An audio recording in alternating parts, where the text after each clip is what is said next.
வகை கருப்பு கவுனி அந்த காலத்து மன்னர்கள் சாப்பிட்ட அரிசியாமாங்க இது. இந்த அரிசியை சாப்பிட்டா புற்றுநோய் வராதா, இன்சுலின் சுரக்குமா, நிறைய நோய்க்கு மருந்தா அமையுமா இந்த அரிசி. இரண்டாவதா பாத்துக்கிட்டா மாப்பிள சம்பா. இன்னைக்கும் நம்ம தமிழ்நாட்டுல இருக்கக்கூடியது மாப்பிள சம்பா. நரம்பு தளர்ச்சியை சரி செய்யுமா, உடலை வலிமைப்படுத்துமா. மூணாவதா பாத்துக்கிட்டீங்கன்னா பூங்கார் அரிசி. இந்த பூங்கார் அரிசி அந்த காலத்து கர்ப்பிணி பெண்கள் சாப்பிட்ட அரிசி ஆமாங்க. இதை சாப்பிட்டா சுகப்பிரசவம் வருமா, தாய்ப்பால் நல்லா சுரக்குமா, அப்படிப்பட்ட மருந்தா அமைஞ்சிருக்கா. நாலாவதா பாத்துக்கிட்டீங்கன்னா காட்டு யானம் அரிசி. இந்த அரிசியில வயிற்று சம்பந்தமான அத்தனை பிரச்சனைகளுமே போக்குமா. ஃபார் எக்ஸாம்பிள் மலச்சிக்கல்,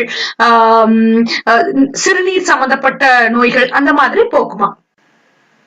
அஞ்சாவதா பாத்துக்கிட்டீங்கன்னா கருத்தக்கார் அரிசி. இந்த அரிசி மூலம், மலச்சிக்கல், யூரின் ப்ராப்ளம் அந்த மாதிரி எல்லா ப்ராப்ளத்துக்குமே ஒரு மிகப்பெரிய சொல்யூஷனா அமைஞ்சுதான். ஆறாவது கால நமக்கரிசி. இந்த அரிசி நம்ம மூளை சம்பந்தமா, மூளையில இருக்க நரம்பு மண்டலம், பிளட் கிளாட், அப்புறம் சிறுநீர் சம்பந்தமான நோய்கள் எல்லாத்தையுமே சரி செய்யறதுக்காக கால நமக்கு அரிசி பயன்படுத்தப்பட்டது. ஏழாவது இன்னைக்கும் மூட்டு வலினா நம்ம தேடி போற ஒரே அரிசி அந்த மூங்கில் அரிசி தாங்க.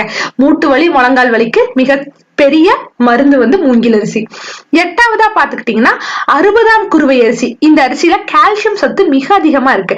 அதனாலேயே எலும்புகள் சம்பந்தமான நோய்கள், எலும்பு வீக்கா இருக்கவங்க இந்த அரிசியை சாப்பிட்டு இருக்காங்க அந்த காலத்துல. 9ஆவதா நம்ம பார்க்க போயிட்டோம்னா இலிப்பை பூசம்பார் அரிசி. இந்த அரிசி பக்கவாதத்துக்கு மிகப்பெரிய மெடிசன் ஆகுமாமாங்க. கைகால் வலியை சரி செய்யுமா. பக்கவாதம் வந்தவங்களுக்கு இந்த அரிசி மிகச்சிறந்த அரிசியா விளங்குது. 10ஆவது பாத்துக்கிட்டீங்கன்னா தங்கச்சம்பா அரிசி. இந்த அரிசியில கால்சியம் சத்து அதிகனால பல்லு, நெகம் இந்த மாதிரி ஸ்ட்ரென்தன் ஆகிறதுக்காக இந்த அரிசி கொடுப்பாங்களாம். அது போக இதயம் கூட வலுவாகுமாமாங்க. 11ஆவதா பாத்துக்கிட்டீங்கன்னா கருங்குருவை அரிசி.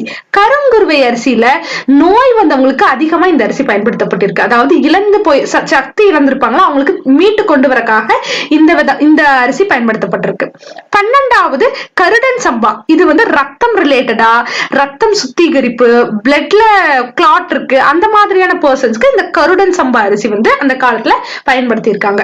13ஆவதா பாத்துக்கிட்டீங்கன்னா கார் அரிசி. இந்த அரிசி தோல் நோய் வந்தவங்களுக்கு, தோல் சம்பந்தமா ஏதாவது ப்ராப்ளம் இருக்கு அப்படின்னா கார் அரிசி வச்சு சமைச்சு கொடுத்திருக்காங்க அந்த காலத்துல. 14ஆவது வகை பாத்துக்கிட்டீங்கன்னா குடைவாளை அரிசி. குடலை சுத்தம் செய்யும் அப்படிங்கறக்காகவே குடைவாளை அப்படின்னு அந்த காலத்துல பேர் வச்சிருக்காங்கன்னு நான் நினைக்கிறேன். இந்த அரிசி குடலை சுத்தம் செய்யுமாமாங்க, குடைவாளை அரிசி. 15ஆவது கிச்சிலி சம்பா. இந்த சம்பாவை நம்ம நாட்டுல பேர் தெரிஞ்சு வேற மாதிரி மாறிடுச்சு. பட் இதுல நிறைய அயன் சத்துக்களும் சுண்ணாம்பு சத்துக்களும் அதிகமா இருக்குங்களாமா. அடுத்ததா 16ஆவதா பாத்தீங்கன்னா நீலம் சம்பா. நீலம் சம்பாங்கிறது ரத்த சோகையை நீக்கக்கூடியது. ரத்த சோகை வராம தடுக்கக்கூடிய ஒரே அரிசி நம்ம நீலம் சம்பா அரிசி தாங்க. 17ஆவதா பாத்துக்கிட்டீங்கன்னா சீரக சம்பா. நம்ம எல்லாம் இன்னைக்கு பிரியாணிக்கு பயன்படுத்துற ஒரே அரிசி சீரக சம்பா அரிசி தான். இது நம்ம ஃபேஸ்க்கு நல்ல பொலிவு கொடுக்குமா, எதிர்ப்பு சக்தி உண்டாக்குமா இந்த அரிசி, பாத்துக்கோங்களேன். 18ஆவதா பாத்தீங்கன்னா தூய மல்லி அரிசி. இந்த அரிசி உள் உறுப்புகளை வலிமையாக்க பயன்படுத்தப்படும் ஒரே அரிசி தூய மல்லி அரிசி. 19ஆவதா பாத்துக்கிட்டீங்கன்னா குளியடிச்சான் அரிசி. இந்த அரிசி எதுக்குன்னா இதே மாதிரி முன்னாடி பார்த்த அரிசி மாதிரி இது கர்ப்பிணி பெண்களுக்கு,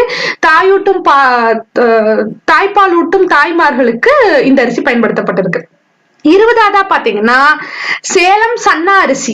இந்த அரிசி தசை, நரம்பு, எலும்பு வலுவாக்கறதுக்காக, கால்சியம் சத்துக்காக இந்த அரிசி பயன்படுத்தப்பட்டிருக்கு.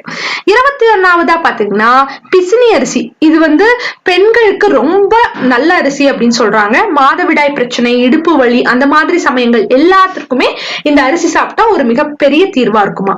22ஆவது சூறை குருவை அரிசி. இந்த அரிசி என்ன பண்ணும் அப்படின்னு பாத்தீங்கன்னா உடல்ல இருக்க தேவை அதெல்லாம் எடுத்து உடலை அழகு கூட்டவும், நம்ம பிக்க உடம்பு இருக்கவங்களுக்கு சின்னதாகவும் யூஸ் பண்ணலாம்.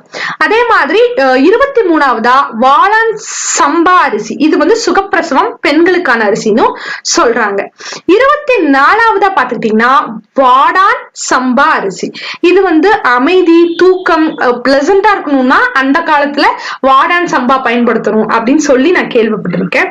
25ஆவதா பாத்துக்கிட்டீங்கன்னா திணை. இதெல்லாம் நமக்கு தெரிஞ்ச பேர் தான். திணை எதுக்கு அப்படின்னு பாத்தீங்கன்னா உடல் வலிமைக்காகவும் உடலை வலுப்படுத்துவதற்காகவும் நம்ம பயன்படுத்துறதுதான் திணை அரிசி.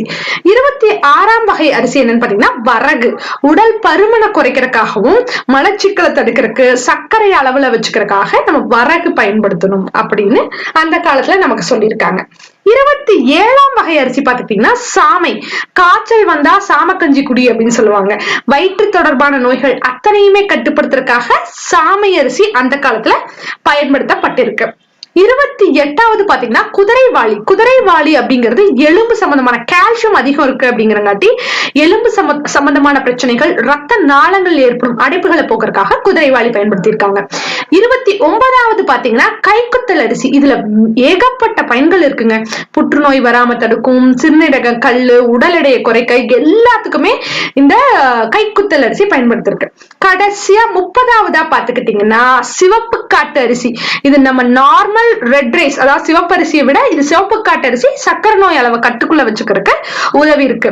அடுத்தது 31வது பாத்தீங்கன்னா இதுதான் நம்ம யூஸ் பண்ற சிவப்பரிசி. இது பற்கள், நகங்கள், தசைகள், எலும்புகள் ஆகியவற்றை வலுப்படுத்த கால்சியம் சத்து அதிகம் உள்ள ஒரு அரிசியா சிவப்பரிசி நமக்கு விளங்குது. லாஸ்ட் பட் நாட் லீஸ்ட் 32 குள்ளக்கார் அரிசி. இது ரத்த உடல்ல சுத்தமாக்கவும் தோல் நோய்களுக்கும் குள்ளக்கார் அரிசி யூஸ் பண்ணி